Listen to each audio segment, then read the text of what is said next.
ले लेते हैं पहले। चलिए, तो पहला आपका न्यूज़ जो था आज आपके, वो ये था, any exploitation of Sentinel island will wipe out tribe. ठीक है, तो असल में ये जो सेनिटल आइलैंड है आपका, ये आइलैंड जो है ये आपका अंडमान और निकोबार में है। ठीक है, तो यहाँ से हमें दो तीन चीज़ें जो हैं हमारे प्रीलिम्स के लिए मिल सकती हैं। सबसे पहला ये है कि एक तो हो गया ये एंथ्रोपोलॉजिकल सर्वे ऑफ इंडिया। ठीक है, एक तो ये लिख लो, अपना असाइनमेंट की कॉपी में लिख लो इसको, कि व्हाट इज द मतलब where is the headquarter of the anthropological survey of India और इसका फंक्शन क्या होता है।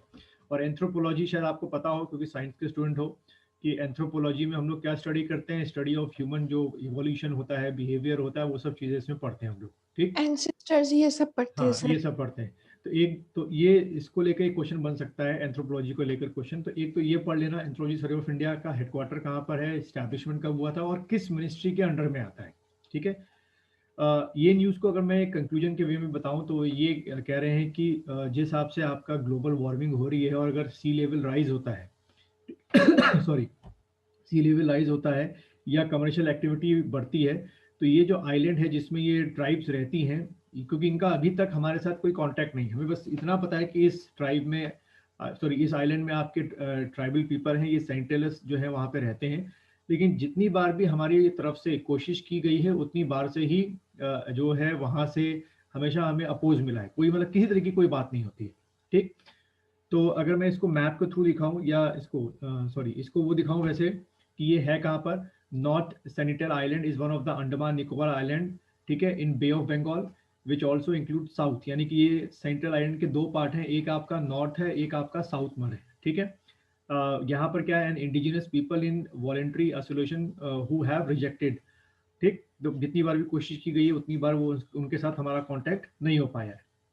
देन फिर हमने क्या किया कि अंडमान निकोबार प्रोटेक्शन ऑफ अब ओरिजिनल ट्राइब एक्ट 1956 के अंडर में ये हमने मैंडेटरी कर दिया कि जो भी अंडमान निकोबार टूरिस्ट जाते हैं या वहाँ के रहने वाले लोग हैं, वो इस आइलैंड पे रहने वाले लोग या ट्राइब के साथ किसी भी तरीके का कांटेक्ट करने की कोशिश नहीं करेंगे। ठीक है, इवन हमने ये कर दिया कि आइलैंड के आसपास यानी कि 5 नॉटिकल माइल्स तक, यानी कि 9.2 किलोमीटर आपका होता है, इतना 5 nautical mile equal to 9.2 kilometer, उस आइलैंड के चारों ओर इतना हमने एक तरीके के कह सकते हो कि एक प्रोहिबिटेड जोन बना दिया कि कोई वहां नाव से लेकर कुछ भी जाने की परमिशन नहीं है। ठीक है, और दूसरी चीज, इस आइलैंड के चारों ओर की जो रखवाली होती है वो बाई इंडियन नेवी होती है और बाई कोस्ट गार्ड, दोनों मिलकर आपके करते हैं। ठीक, तो एक जो चीज हो गई, तो एक बार ये जो आपका ये है ट्राइबल पीपल हैं, सेंटिनलस ट्राइब्स है, इसको भी लिख लो एक बार, इससे रिलेटेड भी क्वेश्चन बन सकता है आपका। अच्छा, तीसरा एक और अगर हम कीवर्ड देखें इसी न्यूज से जो आपके प्रीलिम्स में आ सकता है, वो आपका ये देख रहे होगे, ये पढ़ने में आ रहा है श्री, क्या लिखा हुआ है, पीवीटीजी, यस सर, पीवीटीजी है ना, अगर particularly vulnerable tribal group. Group. ठीक है, तो इसको लेके ये चीज है आपकी, ये पीवीटीजी में क्या आते हैं, अगर हम ओवरऑल बात करें, there are tribal communities who have decline और स्टैग्नेंट पॉपुलेशन, यानी कि बिल्कुल घट रहे हैं, लो लेवल ऑफ लिटरेसी है, pre agriculture level of technology है, एंड आर इकोनॉमिकली बैकवर्ड। तो कुल मिला के जो पीवीटीजी के अंदर में है, वो 75 such groups of tribal in 18 states and 1 UT have been identified. तो देखो एक क्वेश्चन हमको एमसीक्यू का यहाँ से मिल गया कि अंडर दी पीवीटीजी ग्रुप में भारत में कितनी ट्राइब्स को रखा गया है, तो 75 ट्राइब्स को रखा गया है। अगर मैं क्वेश्चन की बात करूं तो इट इज इम्पॉसिबल कि 75 ट्राइब्स के आप नाम याद रखो, लेकिन जो जो ट्राइब्स किसी न किसी वजह से पूरे साल में न्यूज में रही, जैसे अब यही सेनेटल वाला आ गया क्वेश्चन, तो ये वाला एक याद करने लायक हो गया। 18 स्टेट्स में आपका अंडमान सॉरी एक यूटी में तो आपका अंडमान निकोबार हो गया, बाकी 18 स्टेट्स में एक बार देख लेना कि वो स्टेट्स कौन कौन से, नॉर्थ ईस्ट के होंगे आपके, एमपी होगा, झारखंड होगा, छत्तीसगढ़ होगा, एक वो चीज नहीं भी देखोगे काम चलेगा, लेकिन बस आपको रट्टा मारना है कि टोटल कितनी पीवीटीजी में रखी गई है, 75 ट्राइब्स को रखा गया है। ठीक है, अच्छा, फिर उसके बाद most of these group have not attend significant level of educational economic progress and are having low health indices. पता नहीं उन्होंने हेल्थ इंडीज को कैसे बता दिया कि लो लेवल है, जबकि उनसे कांटेक्ट करने का इतना मौका नहीं मिलता है। तो दूसरी चीज, priority is according for their protection and improvement in terms of social indicators like livelihood, health, nutrition, education, so as to decrease their vulnerability, यानी कि कहीं वो गायब ना हो जाए। तो देखो यहाँ से एक और सब पार्ट हमको मिल रहा है जो हमारे कभी मेंस में काम आ सकता है, कि गवर्नमेंट क्या क्या इंडिकेटर्स को देखती है किसी भी, मतलब ये खाली ट्राइब्स की बात नहीं कर रहा हूँ मैं, हम कॉमन सिटीजन को अगर अगर कभी क्वेश्चन आ जाए कि discuss the social indicators which government try to improve, तो आप हमेशा क्या टिक करके आओगे, किसके बारे में लिखोगे कि पहला हो गया लाइवलीहुड, दूसरा हो गया हेल्थ, तीसरा हो गया न्यूट्रिशन, चौथा हो गया आपका एजुकेशन। ये खास तौर पे 4 सोशल इंडिकेटर्स होते हैं जो ट्राइब तो छोड़ो, हमारे लिए भी गवर्नमेंट इसी पैरामीटर्स को लेती है, अलग अलग स्कीम चला के हमारी लाइवलीहुड को प्रोवाइड। लाइवलीहुड समझ में आ रहा है ना क्या होता है लाइवलीहुड? ये लाइवलीहुड का मतलब Yes, क्या sir. हो गया, जॉब हो गया आपका, ठीक है, Earning. अर्निंग हो गया, जॉब अपॉर्चुनिटीज हो गई, चाहे वो प्राइवेट की हो या पब्लिक की हो। हेल्थ के लिए अलग अलग स्कीम्स हैं, न्यूट्रिशन के लिए अलग अलग स्कीम्स हैं। तो देखो अगर इसको थोड़ा और एक्सटेंड कर सकते हो तो बड़ा एक अच्छा आपका एक डाटा तैयार हो जाएगा कि वो कौन कौन सी आपकी गवर्नमेंट स्कीम्स हैं, ठीक है, वो कौन कौन सी गवर्नमेंट स्कीम्स हैं जो लाइवलीहुड को प्रोवाइड कराने के लिए चल रही है। जैसे मनरेगा हो गया, मनरेगा क्या, मनरेगा को आप क्या मानेंगे, लाइवलीहुड स्कीम है भाई, मनरेगा में आपको काम मिलता है, उसके बदले में पैसा मिलता है आपको। ऐसी हेल्थ की गवर्नमेंट स्कीम्स को देख लेना, न्यूट्रिशन को सुधारने के लिए गवर्नमेंट ने बहुत सारी स्कीम चला रखी है। और एजुकेशन तो आपको पता ही है कौन सा, सब पढ़ो सब बढ़ो, वो मिड डे मील स्कीम हो गया, है ना, और वो क्लास 5 तक फ्री एजुकेशन हो गया, आरटीई हो गया, राइट टू एजुकेशन हो गया। तो यहाँ से आपको मेंस के लिए भी एक बड़ा अच्छा कंटेंट मिल जाएगा अपने आईएफएस के मेंस के लिए, कि सोशल इंडिकेटर्स और गवर्नमेंट स्कीम समझ में आ रहा है? Yes, sir. ठीक है, ये चीज आपको मिलेगा। चलिए नेक्स्ट बढ़ते हैं। तो इस न्यूज से हमें काफी चीज, 5-6 क्वेश्चन हमारे यहाँ से मिल गए हमको। अच्छा एक और देख लेना, ये जो मैं वो अंडमान निकोबार का मैप इमेज डाल नहीं पाया, लेकिन आपका काम ये है कि इसको एक्चुअल में जो ये आइलैंड है इसका टोटल एरिया कितना है, अंडमान निकोबार के आइलैंड से कितना नॉटिकल माइल दूर है, मतलब मेन लैंड से, मेन लैंड मतलब कलकत्ता नहीं या आपका वेस्ट बंगाल नहीं, अंडमान निकोबार से ये कितना दूर है। और या दूसरा क्वेश्चन बन सकता है कि ये जो आइलैंड है राइट में इसमें क्या पड़ेगा। राइट का मतलब, एक मैं इमेज दिखा देता हूँ आपको, जैसे मैंने एक आगे इमेज बनाई थी, ये रही इमेज आपकी, जैसे ये आपका यहाँ पे दिख ही नहीं रहा, ये आपका अंडमान निकोबार के छोटे छोटे आइलैंड है और यहाँ पर आपका ये सेंट्रल आइलैंड है, ठीक है। तो आपको देखना है कि इसके राइट में ये जो लाइन है बीच में, यहाँ पे ये के बॉर्डर लाइन है किसके बीच में, ये इंडोनेशिया हो गया और हमारे के बीच में, इसको एक बार पढ़ लेना ये लाइन कौन सी है, इमेजिनरी लाइन है, वो होती बीच में जरूर है। चलो समझ में आ रहा है? चलिए नेक्स्ट क्वेश्चन हम लोग लेते हैं। अगला हमारा क्वेश्चन, Yes, sir. ठीक है, अगला क्वेश्चन हमारा ये रहा, इंडियाज कोविड-19 fatality rate is among lowest in the world, ठीक है। तो अब इसको अच्छी न्यूज मानो या बुरी न्यूज मानो, लेकिन जो ये मिनिस्ट्री ऑफ हेल्थ है उसने जो ये डेटा पब्लिश किया है, उसने ये पब्लिश किया है कि पूरे भारत, पूरी दुनिया में सबसे कम जो मोर्टेलिटी या फेटेलिटी रेट है वो हमारे यहाँ है, ठीक। कल या हाँ कल ही की तो खबर है, हम लोग 1 करोड़ के ऊपर पार कर गए कल ही, यानी कि 11 महीने बाद जो हमारे सबसे पहले इन्फेक्शन मिला था उसके 11 महीने हो गए कल हमको, और 11 महीनों में हम 1 से सीधा 1 करोड़ पहुंचे। तो अगर देखा जाए तो बहुत कम है, अगर अगर ऑल ओवर इंडिया की आप बात करें। और दूसरी तरफ अगर आप बात करो यहाँ पर, ये जो आपको चार्ट दिख रहा होगा, आपका यूएसए नंबर 1 पे बना हुआ है आपका, फिर ये आपका ब्राजील हो गया, टर्की हो गया, रशिया हो गया, है ना, और ये 5 नंबर पे, ठीक है, 25,400। ये नंबर ऑफ केसेस की बात हो रही है। The chart shows the average daily cases count for Nations with the most new cases. तो अगर आप देखें तो इनके कहाँ, अमेरिका में आपका एक दिन में अब 2 लाख के ऊपर केसेस आ रहे हैं, और ब्राजील में भी अभी हमसे ऊपर केसेस आ रहा है, हम लगातार क्या होते आ रहे हैं, घटते जा रहे हैं। अब देखो इसकी कई वजह हो सकती है, या तो हमारी इम्यूनिटी अच्छी होती जा रही है, या हमारे यहाँ जो आपके टेस्ट हैं वो टेस्ट हमने क्या कर दिए हैं, अब कम कर दिए, ठीक है। लेकिन मुझे ऐसा लगता है कि हमारी इम्यूनिटी अच्छी हो रही है, क्योंकि अगर ऐसा नहीं होता और टेस्ट कम होते तो डेथ रेट भी क्या हो जाता, आपका ज़्यादा ही हो जाता, ठीक। अच्छा दूसरी तरफ अगर आप यहाँ पे देखो, नीचे वाला आपको चार्ट दिख रहा है, ये आपका केसेस पर डे वाला चार्ट है, ठीक है, जो ये चार्ट है, और ये क्या है आपका डेथ रेट है, डेथ रेट वाला है। तो इसमें क्या लिखा है, the chart shows the average daily death rate, daily count का है, ठीक है। तो अमेरिका में देखो कितना मतलब डराने वाला है कि हर दिन वहां पर 2,500 लोग मर रहे हैं, बहुत बड़ी ये है। और अगर आप चार्ट की अकॉर्डिंग देखो तो आपको इंडिया की जो पोजीशन दिखेगी वो आपकी 358 है, यानी कि 1 2 3 4 5 6 7 8 9 10 10th पोजीशन पे दिखा रहा है। हमसे ऊपर आपके पोलैंड है, फ्रांस है, यूके है, और यूके में तो कल से फिर से लॉकडाउन लग गया, क्यों? अगर पढ़ा होगा तो, जबकि वहां तो फाइजर वैक्सीन लॉन्च हो गई है, फिर वहां पे लॉकडाउन क्यों लगाया उन्होंने? क्या वजह है उसकी? श्री, आवाज आ रही है? Yes, sir. हाँ, लॉकडाउन लगाने की वजह? Hello? हाँ, आ रही है आवाज? Sir, नहीं मालूम sir. अच्छा, Yes, sir. हाँ क्या? Sir, नहीं मालूम sir, फिर से क्यों? अच्छा, उसकी वजह आपकी अगर देखें हम लोग तो अगले इसमें मिलेगी आपको, मैं उस दिन में आ ही रहा था, ये new virus strain out of control UK. ठीक है, तो जितने भी वायरोलॉजिस्ट हैं वो कई बार बोल चुके हैं कि Sir, वायरस, ये तो Nepal set to face fresh. ये दिखा रहा है इलेक्शन. नहीं अभी क्या दिखा रहा है आपको? India's COVID-19 fatality rate. आपके उसमें स्क्रीन चेंज नहीं हो रही है? अभी न्यू वायरस स्ट्रेन ये दिखा रहा था, अभी वर्ल्ड मैप. अरे लगता है नेट अब दिखा रहा है। नहीं, Nepal set to face fresh election. एक मिनट न्यू देखो, वायरस स्ट्रेन आउट ऑफ हाँ कंट्रोल यूके. यानी कि थोड़ा लेट चल रहा है नेट, कोई बात नहीं। तो ये नया स्ट्रेन, तो यही चलो ये खबर बाद में करनी थी, पर अभी कर Yes, लेते sir. हैं डिस्कस। तो new virus strain out of control UK, तो यूके ने दो चीजें बोली हैं कि वायरस स्ट्रेन जो है नया हो गया। तो देखो यहाँ से एक क्वेश्चन क्या मिलेगा हमको बायो के लिए कि म्यूटेशन क्या होता है, क्योंकि कई बार क्या वायरोलॉजिस्ट जितने भी हैं वो कहते हैं कि हमेशा वायरस क्या करता है, म्यूटेंट करता है। और म्यूटेंट करने की वजह क्या है, एक आंसर में क्या, एक सेंटेंस में क्या आंसर होगा श्री? वायरस म्यूटेंट या म्यूटेशन क्यों करते हैं? सर, जब उसके जेनेटिक कॉन्स्टिट्यूशन में ऑल्टरेशन हो जाती है ऑफ द एमिनो ग्रुप्स, तो तब उसका एक्सप्रेशन भी बदल जाता है. हाँ, नहीं तो ठीक है, आंसर बिल्कुल परफेक्ट बताया आपने, पर आपने मुझे बताया कि म्यूटेशन होता क्या है।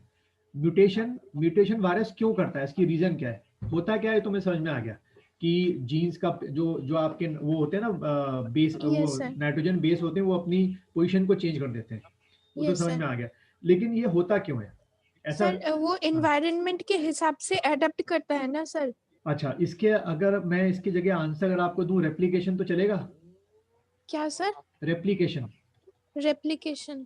यस तो सर. ये तो पता है ना कि वायरस जब भी नए होस्ट में जाता है तो एज यूजुअल है कि रेप्लिकेशन करेगा अपनी। रेप्लिकेशन का मतलब यस पता है सर. ना, कॉपी बनाना। तो यस सर. अगर यस सर. आपको याद हो कि आपने पढ़ा होगा जेनेटिक्स में कि हर बार वायरस जब हजारों या लाखों बार रेप्लिकेशन या कॉपी करता है तो हर बार उसमें एरर आ जाती है, हर कॉपी में एरर आती ही आती है। ये तो एक बहुत नेचुरल फिनोमेना है। तो जितना ज्यादा इन्फेक्शन होगा उतना ज्यादा उसकी कॉपी बनेगी, जितना ज्यादा कॉपी बनेगी तो हर कॉपी मतलब हर हजार में, या मैं शायद गलत बोल सकता हूँ, 5,000 में एक कॉपी में कोई ना कोई ऊपर कॉपी करते में गलती होगी ही होगी वायरस से, और वही गलती क्या बन जाती है, आपकी म्यूटेशन बन जाती है। ठीक है, यस सर. तो जब आप क्वेश्चन को आराम से पढ़ना, प्रीलिम्स में क्या पूछ रहा है, म्यूटेशन क्या होता है, उसका आंसर जो अभी आपने बताया था वो बिल्कुल परफेक्ट था कि चेंज ऑफ दी जो पोजीशन होती है नाइट्रोजन बेसिस की वो चेंज हो जाती है। लेकिन क्यों हो जाता है म्यूटेशन, तो आप टिक करोगे नीचे आंसर में क्या होगा, रेप्लिकेशन, कि वायरस लगातार रेप्लिकेशन कर रहा होता है, उसे चेंज हो जाता है। तीसरा, क्योंकि देखो आपके यूपीएससी में क्या होता है कि वन लाइन आंसर नहीं होता है। आंसर कैसे देता है वो कि इन चार स्टेटमेंट में से कौन सा सही है, only one, only two, both are correct. तो वो जानबूझ के आपको पहला भी दे देगा जो आपने आंसर मुझे बताया, दूसरा भी दे देगा रेप्लिकेशन वाला, तीसरा जो आपने मुझे बताया था कि according to the changing environment या चेंजिंग चैलेंजेस। चेंजिंग एनवायरनमेंट क्या है उसके लिए, ह्यूमन बॉडी, अलग अलग ह्यूमन बॉडी में जा रहा है तो देख रहा है कि कमजोर पड़ रहा है, तो अपने आप को क्या कर रहा है, चेंज कर रहा है। तो अगर ऐसे आंसर बनेंगे तो नीचे आंसर दे रखा होगा 1 2 3 ए करके, या बी दे रखा होगा 2 and 3, समझ में आ रहा है ना?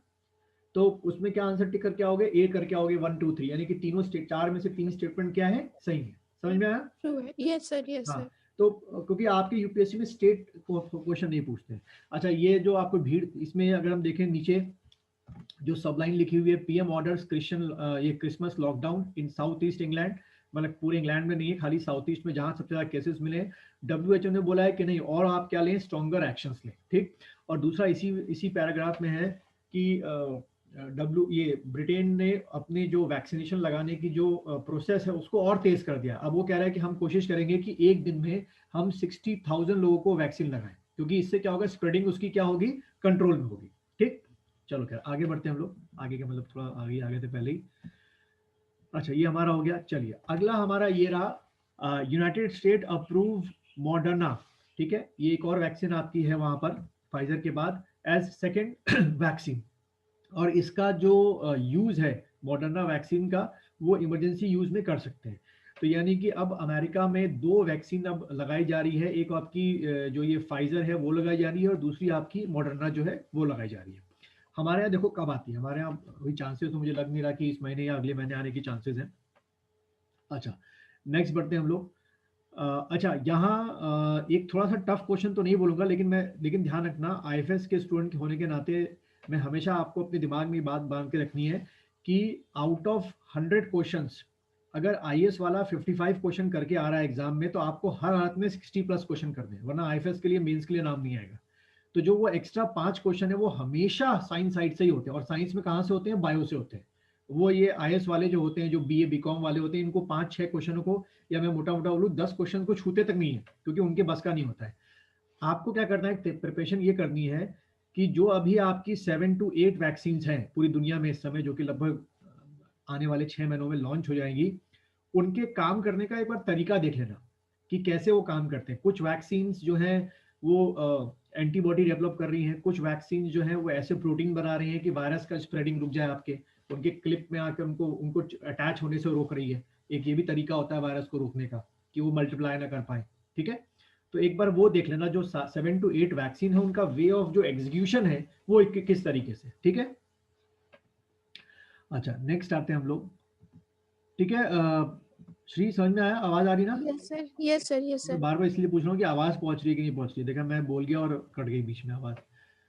अभी यस आपकी सर। दूसरी क्लास भी चल रही है क्या कॉलेज की लगातार? नहीं सर, अभी चल रही है, नहीं, क्योंकि फिर मतलब ये आज नहीं है। हाँ, तो फिर आप जब ये 2 क्लासेस एक साथ करते हो तो फिर आप इंटरनेट की स्पीड स्लो नहीं आती आपके यहाँ? सर मैं 2 फोन से करती हूँ ना। अच्छा, अच्छा, चलो गया। अभी हमारे अखबार में कल तो आया था यहाँ देहरादून में कि पहले एक हफ्ते में कॉलेज में अच्छा खासा 20% की वो हो गई थी भीड़ बच्चों में, चाहे आपका कॉलेज हो या गवर्नमेंट कॉलेज हो, और दोबारा अभी पिछले हफ्ते से सब बच्चे भाग गए और डर के मारे आ ही नहीं रहे। अब खाली 5% ही रह गया। अब कॉलेज करेगा, अब क्या करेगा? तो पहले तो बड़ा लोग आए बच्चे, और फिर उसके बाद सबको लगा कि गलती की आके। चलो सर फिर मैं 26 को, मतलब 26 और 27 को मैं क्लासेस नहीं कर पाऊंगी सर, मैं जा रही हूँ वहाँ पे। कहाँ? सर देहरादून। अच्छा अच्छा, कोई बात नहीं, वो तो कोई इशू नहीं। तो मतलब यहाँ आप रहने आ रहे होगे देहरादून में? Yes sir, yes sir. हाँ ठीक है, कोई कोई इशू नहीं है। तो फिर जब ऑफलाइन क्लास के लिए अगर आ सकते होगे तो आ जाना, फिर आप और वो जो सूर्या मैं इधर ही बुला लूंगा। ठीक है, ओके सर। आपके पास व्हीकल है यहाँ देहरादून में? नहीं सर। अच्छा, चलो भाई कोई बात नहीं, इसे करना करेगा। अब फिर आपका रेस्टोरेंट कहाँ पर है, नीचे सिद्धू वाला? Yes sir. अभी सर वो भी, मतलब रूम भी शिफ्ट करूंगी थोड़ा सा, तो इसीलिए। हाँ कोई बात नहीं, कोई इशू नहीं है, मैं उस क्लास को होल्ड ही कर दूंगा। अच्छा, अगला बढ़ते हैं। अगला ये रहा आपका, over exploitation long life cycle have endangered a common Himalayan herb. ठीक है, तो ये जो आपकी हिमालयन हर्ब है, इसका नाम आप देख लोगे, बॉटनिकल नेम यहाँ पे लिखा हुआ है हिमालयन ट्राइलियम, या इसका ये नाम जो है आपको याद रखना है। ये जो हिमालयन हर्ब है मेन तौर पे हमारे आयुर्वेदा में यूज किसके लिए होती है, नीचे देख लोगे, एंटी कैंसर हो गया, एंटी एंटी एजिंग एजेंट हो गया, फिर आपका डिसेंट्री हो गया, वाउंड्स हो गया, स्किन बॉयल्स अगर हो जाते हैं, इन्फ्लेमेशन हो गया, ठीक है, या किसी तरीके का सेप्टिक हो गया, तो उन सब के लिए यूज की जाती है। ठीक, तो ये इस हर्बल का बहुत ज़्यादा जो है इलीगल जो यूज़ है वो बढ़ गया था। तो उसी को जो आपके बॉटनिस्ट हैं और जो भी आपके कंजर्वेटर्स हैं, उन्होंने बोला है कि इसको जितना हो सके हम कम यूज़ करें। तो ये आपके एग्जाम में आ सकता है, आपको सीधे हिमालयन हर्ब दे देंगे या हिमालयन ट्राइलियम नाम दे देंगे, पूछेंगे इसका बॉटनिकल नेम क्या है, एक क्वेश्चन तो ये बनेगा। दूसरा इसका एज यूजुअल है कि जो मिलने की जगह है वो आपकी कहाँ पर होगी, जम्मू कश्मीर से लेकर हिमाचल से लेकर उत्तराखंड से लेकर आपका इस जगहों पर पाया जाता होगा। ठीक, और इसका ये अगर आप देख रहे हो, इसका जो हैबिटेट है क्या है, found in temperate and sub alpine zones of the Himalayan at an altitude. Altitude आपसे पूछ सकते हैं 2400 से 4000 मीटर तक above the sea level the existence of the plant has been traced. ठीक, और मेन तौर पे इंडिया, भूटान, नेपाल, चाइना, अफगानिस्तान, पाकिस्तान, इन सब जगह पाया जाता है। अगर स्टेट की बात करें तो यहाँ पे टिक करके आएंगे हिमाचल आपका हो गया, जम्मू कश्मीर हो गया, ये सिक्किम हो गया और उत्तराखंड हो गया। ठीक है, और इसका अगर आप देखो तो ये इन्होंने जो नाम दे रखा है, लोकल नाम दे रखा है ये नागचतरी। ठीक है, ये या तो आपसे नागचतरी पूछ लेंगे, वो क्या बताओ नागचतरी का जो बॉटनिकल नेम है वो क्या है और इसका कितना एल्टीट्यूड पे मिलता है। और कौन सा इसका जोन है, अल्पाइन जोन है, क्या है। ठीक है, समझ में आ गया। Yes sir. आगे बढ़ते हैं हम लोग। अगला आपका ये रहा, are NRI likely to get postal voting rights. तो देखो ये शुरुआत जो है वो मनमोहन सिंह ने अपने टाइम पे कर दी थी 2005 के बाद से, कि जो आपके कौन है एनआरआई हैं, ठीक है, नॉन रेसिडेंट इंडियन, या आपके पीआईओ हैं, यानी कि पीपल ऑफ इंडियन ओरिजिन, ठीक है। और एक और कैटेगरी होती है, क्या होती है, अगर आपको पता हो तो बताना, वरना मैं बताता हूँ। एनआरआई हो गए, पीआईओ हो गए, और कोई होता है तीसरा जिसको हम लोग और एल्योर करते हैं, आओ भाई भारत आओ, तुम्हारा ही देश है। तीसरी कैटेगरी कुछ पता है? No sir. ये सुना है, ओआईसी, ओवरसीज इंडियन सिटीजन। ठीक है, ये तीन आपको लिखना है तो लिख सकते हैं आप। एनआरआई हो गया, पीआईओ हो गया, और ओआईसी हो गया, ओवरसीज इंडियन सिटीजन। ठीक है सर ये अलग कैसे है? हाँ, अलग कैसे है बाकी दो से सर? सबकी देखो डेफिनेशन है। देखिए जैसे आपका एनआरआई है, एनआरआई जैसे आपने देख सुना होगा, जो मर्चेंट नेवी में काम करते हैं ना, 6 मंथ या 8 मंथ शिप पे रहते हैं, यस सर। वो किस कैटेगरी में आते हैं? एनआरआई की कैटेगरी में आ जाते हैं। या आपके कोई बिजनेसमैन हैं जो कि पिछले 5-6, ज्यादा नहीं, 5-6 सालों से ही रह रहा है बाहर, वहीं बिजनेस कर रहा है, इंडिया नहीं आ रहा है, और उसने ऐसे करते करते इंडिया की सिटीजनशिप भी छोड़ दी है, तो वो भी एनआरआई होगा। पीआईओ क्या हो गया कि 2 पुश्ते पहले, यानी कि किसी के दादा चले गए थे, वो वहां अमेरिका में जाके रह गए, उनके बच्चे के बच्चे, वो पीआईओ कहलाएंगे, पीपल ऑफ इंडियन ओरिजिन, इस तरीके से। ठीक है। और ओआईसी आपके ओवरसीज इंडियन सिटीजन, यानी कि कह सकते हो कि जैसे आपके जो स्किल्ड वर्कर्स होते हैं अमेरिका में, काफ़ी हमारे कंप्यूटर एक्सपर्ट, सॉफ्टवेयर इंजीनियर्स काम कर रहे होते हैं, उनको ये वाला दर्जा मिल जाता है ओवरसीज इंडियन सिटीजन, क्योंकि उन्होंने इंडियन सिटीजनशिप तो छोड़ी नहीं है, लेकिन बाहर किस पे काम कर रहे हैं? वीज़ा पे काम कर रहे हैं, वर्क वीज़ा पे। वो 2 साल का वीज़ा है, 3 साल का वीज़ा है, 5 साल का वीज़ा, इस तरीके से। ठीक। और धीरे धीरे इन्हीं को ही पहले वहां पे क्या मिल जाता है, ध्यान रखना, इनको पहले मिलता है पीआर। कभी भी कनाडा या अमेरिका में आप सिटीजनशिप लेंगे तो डायरेक्ट नहीं मिलती है, पहले आपको पीआर मिलता है। इसको बोलते हैं हम लोग परमानेंट रेसिडेंट। ठीक है। और उसके बाद फिर आपको सिटीजनशिप मिल जाती है कुछ सालों बाद। समझ में आया इतना? Yes sir. ठीक। अच्छा, यहाँ से हमें हमें जो सर्च करना है, जो हमारे एग्जाम में क्वेश्चन बन सकते हैं, वो ये बन सकते हैं। पहला कि आपका जो ये जो एनआरआई को पोस्टल वोटिंग राइट्स मिलेंगे, वो मिलेंगे किसमें? अमेंडमेंट करके ये सिटीजनशिप एक्ट 1955 में। इसको लिख लो, सिटीजनशिप एक्ट 1955। एक तो इसमें कुछ चेंजेस करने पड़ेंगे हमको, सिटीजनशिप एक्ट 1955। ठीक। और उसके पहले ही हमने इनको सारे राइट दे ही रखे हैं एनआरआई, पीआई, ओआईसी को, कि बिना वीज़ा के यहाँ आ सकते हैं, कितने भी लंबे टाइम तक रह सकते हैं, कोई भी प्रॉपर्टी खरीद सकते हैं, कहीं भी इन्वेस्टमेंट कर सकते हैं। अब ये वोटिंग राइट भी हमको दे देंगे हम लोग। ठीक है। तो उम्मीद है कि इनका ये राइट मिलने के बाद, ये राइट ना मिले कि ये इलेक्शन में लड़ रहे हैं, तब तो फिर हद ही हो जाएगी कि मतलब आप जिस देश में रहते नहीं हैं, ये तो कुछ उनको ज़्यादा ही राइट दे दिया वोटिंग राइट, वो भी पोस्टल, कि घर बैठे बैठे क्या करो, वोट करो। और आपको अंदाजा है कि कितने इंडियंस जो हैं बाहर रहते हैं? कुछ अंदाजा अप्रोक्स? एक मैं डाटा देख रहा था कि नहीं सर। अप्रोक्स 40 लाख, जो आपके ये 40 लाख वो लोग हैं जो कि ओआईसी हैं या एनआरआई हैं। पीआईओ तो बहुत पहले इंडिया छोड़ के चले गए। ठीक है, उनके फादर या फोर फादर चले गए थे, आपके 2 पीढ़ी पहले चले गए थे, तो उनको हम नहीं काउंट कर रहे हैं। इस समय पूरे पूरे दुनिया में 40 लाख आपके एनआरआई और ओआईसी हैं, और यही धीरे धीरे क्या बन जाएंगे, वहाँ के सिटीजन बन जाएंगे। और पीआईओ पता नहीं, शायद मुझे पीआईओ को डाटा नहीं पता क्या है, लेकिन शायद पीआईओ इससे ज्यादा होंगे। ठीक है। तो ये सब लोग बहुत सारा। हाँ, सर वो ग्रीन कार्ड जो होता है वो पीआर के लिए होता है? नहीं, वो पीआर के बाद मिलता है।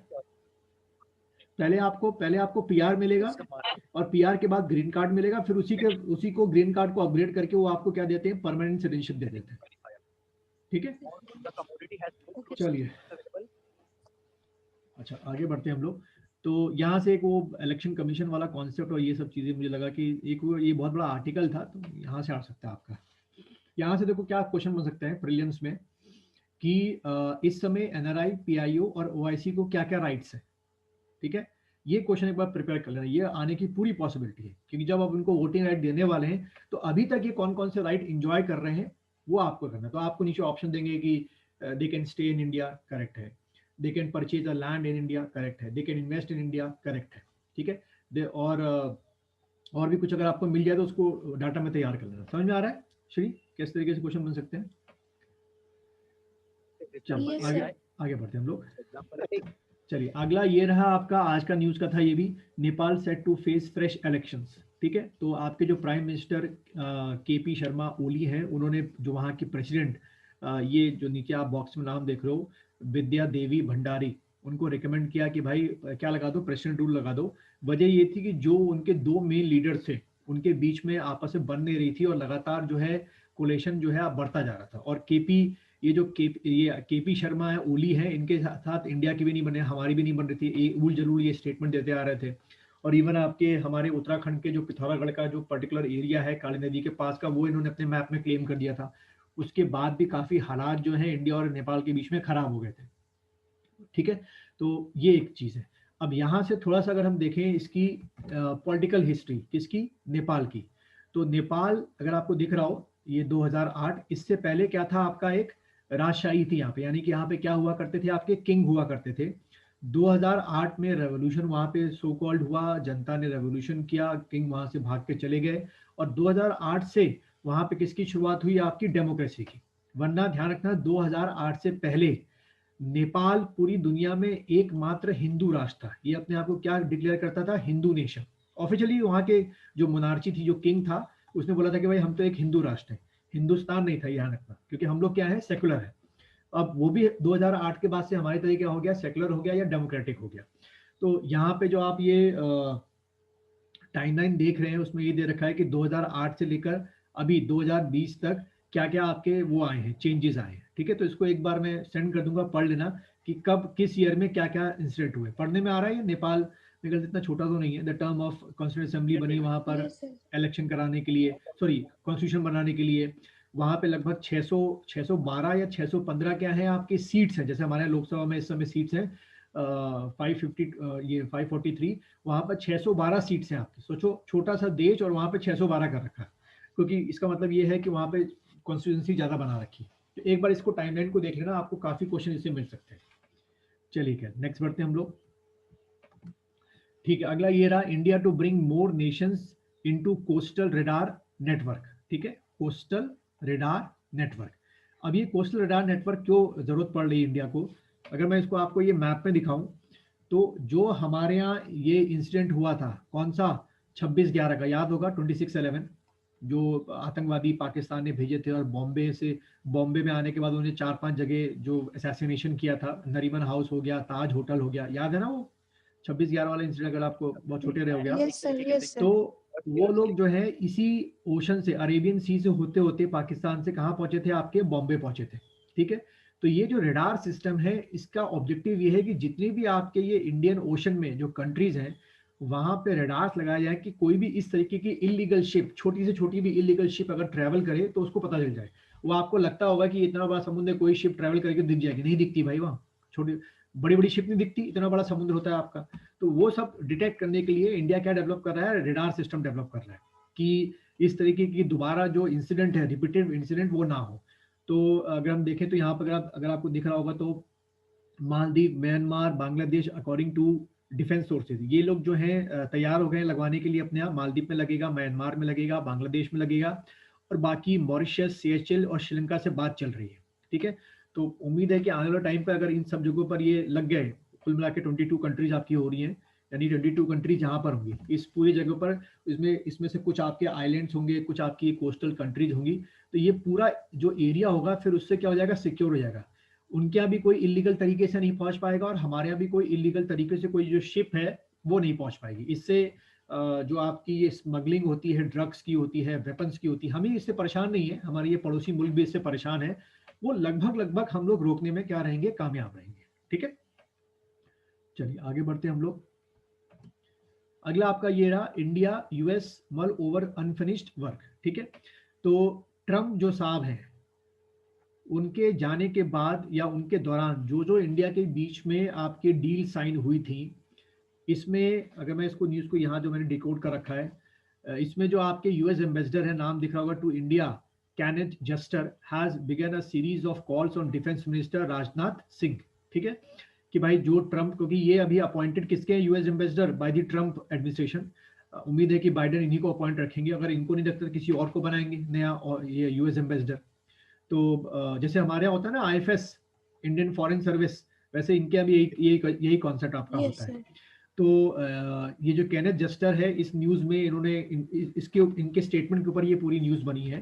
तो ये बड़ा अच्छा न्यूज़ है, ये एग्जाम में आपके मेंस के लिए आ सकता है बहुत ज़्यादा, कि केनेथ जस्टर ने बोला है कि भाई जो सीरीज ऑफ जो बिगेन हुई थी हमारे और किसके बीच में, अमेरिका के बीच में, सॉरी इंडिया के बीच में, उसको हम लोग कंटिन्यू रखेंगे। बहुत रेयर होगा कि कोई डील क्या होगी, कैंसिल होगी। दूसरा अगर देखें, while these include great STRIDE in diplomatic defence, commercial, energy and health areas. तो देखो, कभी अगर एग्जाम में आपके मेंस में आ जाए कि डिस्कस दी इंडिया अमेरिका रिलेशनशिप, तो उसमें आपको इन्हीं सब हेडिंग के अंदर में उसको ब्रॉड करके लिखना है कि डिप्लोमेटिक रिलेशन। अच्छा, डिप्लोमेटिक रिलेशन का मतलब क्या हो गया, जैसे यूएनओ के अंदर, यूनाइटेड नेशन ऑर्गेनाइजेशन के अंदर इंडिया का अमेरिका का साथ देना, या अमेरिका का इंडिया का साथ देना, या जब कभी वोटिंग होती है यूएन जनरल असेंबली में, तो उसमें इंडिया का अमेरिका के फेवर में, जैसे ईरान के अगेंस्ट में जब बिल आया था, अमेरिका लेके आया था, तो उसमें इंडिया ने ईरान के फेवर न देके अमेरिका के फेवर में बिल दिया, मतलब वो किया, अपना वोट दिया। तो इसको कहते हैं हम लोग डिप्लोमेटिक रिलेशन। इस तरीके से कई आपके इंटरनेशनल जो एक्टिविटीज होती हैं, जहां अमेरिका बोलता है कि ये सही है, गलत है, उसमें इंडिया उसका साथ देता है। इसी तरीके से इंडिया का भी अमेरिका क्या कह देता है, स्पेशली पाकिस्तान के अगेंस्ट में या कुछ काम ऐसा होता है तो हमारा साथ देता है। जैसे फॉर एग्जांपल आर्टिकल 370 जो हमने अबॉलिश किया था, कहाँ से, जम्मू कश्मीर से, तो उसमें अमेरिका ने बहुत बहुत बैलेंस जो स्टेटमेंट था, कि ना तो पाकिस्तान का पूरी तरीके से साथ दिया, ना तो हमारा अपोज किया, कि भाई ये हमारा इंटरनल मैटर है, हम कुछ भी कर सकते हैं, अपने अपने अपने अपने एरिया में हम कुछ भी करें, उसमें पाकिस्तान को क्या वो है, ठीक। इसी तरीके से आपका डिफेंस हो गया, दोनों कंट्रियों के बीच में कमर्शियल एक्टिविटी हो गई, एनर्जी में खास तौर पे कौन सी एनर्जी होगी, न्यूक्लियर एनर्जी। हम बहुत कुछ अमेरिका से ले रहे हैं न्यूक्लियर के मामले में, और हेल्थ एरियाज हो गया। अच्छा, तो उसमें ये जो केनेथ जस्टर, उन्होंने ये बोला है कि जितना भी अनफिनिश्ड बिजनेस है उसको हमको कंप्लीट करना है।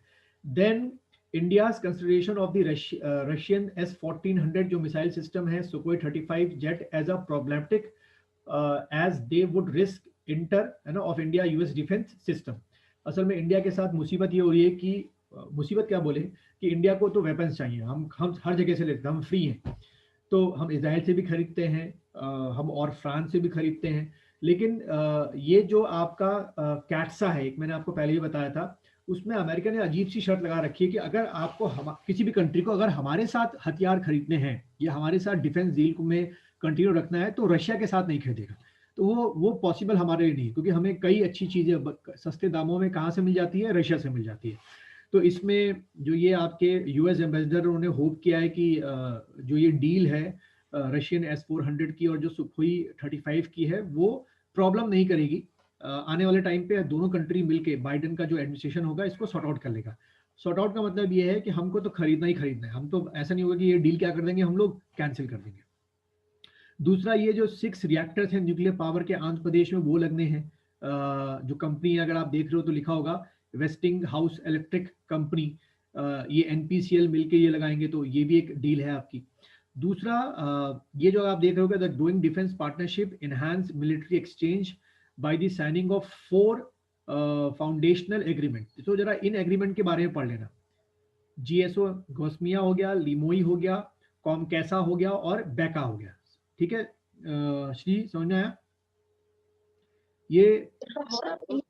हाँ, ये है ना, ये आपके एग्जाम में आ सकता है, इनके मेन फीचर्स आ सकते हैं। बेका हो गया, ठीक। और दूसरा क्वाड, इसमें 4 कंट्री है ना, ये मैंने क्वाड पहले बताया था आपको, तो इसके बारे में थोड़ा सा आप पढ़ लोगे, तो ये यहां से आपको प्रीलिम्स के लिए क्वेश्चन मिल सकते हैं, ठीक। चलिए आगे बढ़ते हैं हम लोग, ठीक है। अगला ये रहा, Biden introduce his climate team says no time to waste. तो ये पूरी दुनिया की बड़ी अच्छी खबर है, जहां ट्रम्प जो है पेरिस एग्रीमेंट से लेकर और भी जो इन्वायरमेंटल लॉज थे उनसे पीछे हट गए थे, बाइडेन ने आते ही बोला है कि जैसे आपका कोविड-19 इंपॉर्टेंट है पूरी दुनिया के लिए, वैसे ही अब आपका जो इन्वायरमेंटल आपके हैं एजेंडा, वो बड़े इंपॉर्टेंट है। तो यहाँ पर जो आपने एक सर्च मारनी है, वो मारनी है environmental agendas of the 21st century. इसको लिख लो, इन्वायरमेंटल एजेंडाज, या ऐसे लिख लो, environmental agreements of the 21st century. ये एग्जाम में आ सकता है। जिससे अमेरिका, ऐसे मत पढ़ना कि, ऐसे मत सर्च करना कि जिससे अमेरिका पीछे हटाए। जो मेन में जैसे पोप कॉन्फ्रेंस ऑफ पार्टीज 24 या 25, उससे अमेरिका पीछे हट गया था, पेरिस एग्रीमेंट हो गया, उससे पीछे हट गया था। ये बहुत अच्छी बात है कि बाइडेन ने बोला है कि हम इसको प्रायोरिटी देंगे, और उससे ज़्यादा तो इंडिया कर चुका है।